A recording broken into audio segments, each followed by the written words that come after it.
Hello, this is Neville again with the 17th study.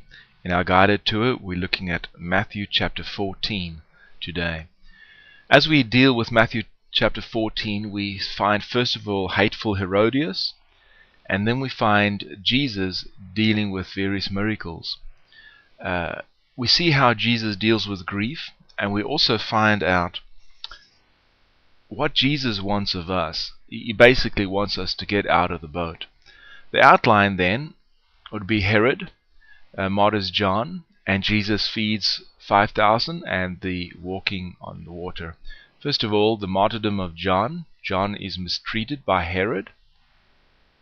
We find John is murdered by Herod, and Jesus is misunderstood by Herod.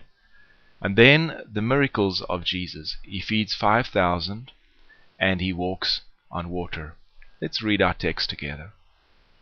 At that time Herod the Tetrarch heard about the fame of Jesus, and said to his servants, "This is John the Baptist. He has been raised from the dead.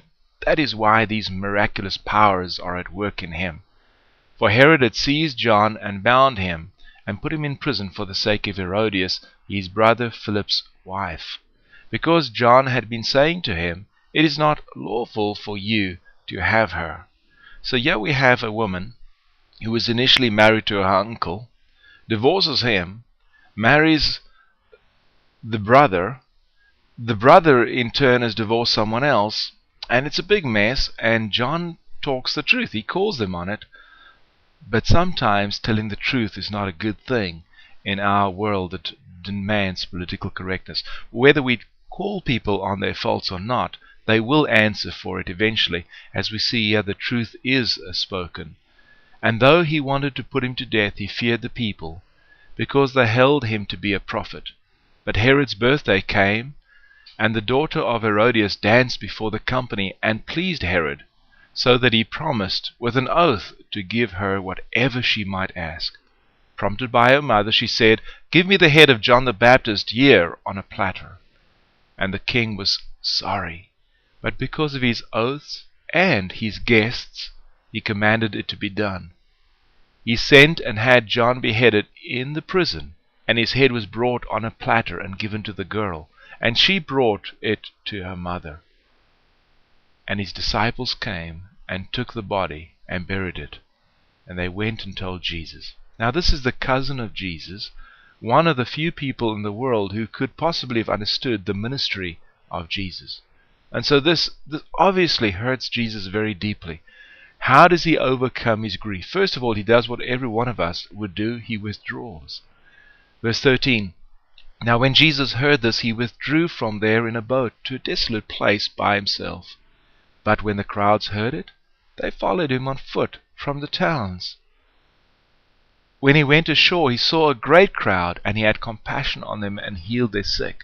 It would have been okay for Jesus to have said at this time, "You know what, guys? I'm grieving. Give me some space." But he doesn't. And because he takes care of the needs of the suffering, his own grief becomes less significant. And their needs are taken care of, and so everybody wins. Verse 15.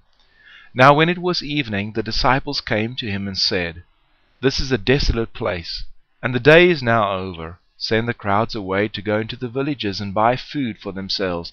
But Jesus said, "They need not go away. You give them something to eat." They said to him, "We have only 5 loaves here and 2 fish. And he said, "Bring them here to me." And he ordered the crowds to sit down on the grass. And taking the 5 loaves and 2 fish, he looked up to heaven and said a blessing. Then he broke the loaves and gave them to the disciples, and the disciples gave them to the crowds. And they all ate and were satisfied. And they took up 12 baskets full of broken pieces left over.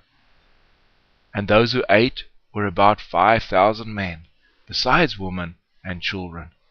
Immediately he made his disciples get into the boat and go before him to the other side, while he dismissed the crowds. And after he had dismissed the crowds, he went up on the mountain by himself to pray. When evening came, he was there alone. But the boat by this time was a long way from the land, beaten by the waves from the wind, for the wind was against them. And in the 4th watch of the night he came to them walking on the sea. But when the disciples saw him walking on the sea, they were terrified and said, "It is a ghost!" And they cried out in fear. But immediately Jesus spoke to them, saying, "Take heart, it is I. Do not be afraid." Here's another great example. What do we do? What should we do when we are afraid? Just listen. Jesus is about to tell us, "Take heart, it is I. Do not be afraid." And Peter answered him, "Lord, if it is you, command me to come to you on the water." And he said, "Come." So Peter got out of the boat and walked on the water and came to Jesus. But when he saw the wind, he was afraid, and beginning to sink, he cried out, "Lord, save me!" Jesus immediately reached out his hand and took hold of him, saying to him, "O you of little faith, why did you doubt?" Either Peter could have kept his pride and swallowed some water. Instead, he shouted out, "Help!" and the Lord helped him. Verse 32. And when they got into the boat, the wind ceased, and those in the boat worshipped him, saying, "Truly you are the Son of God."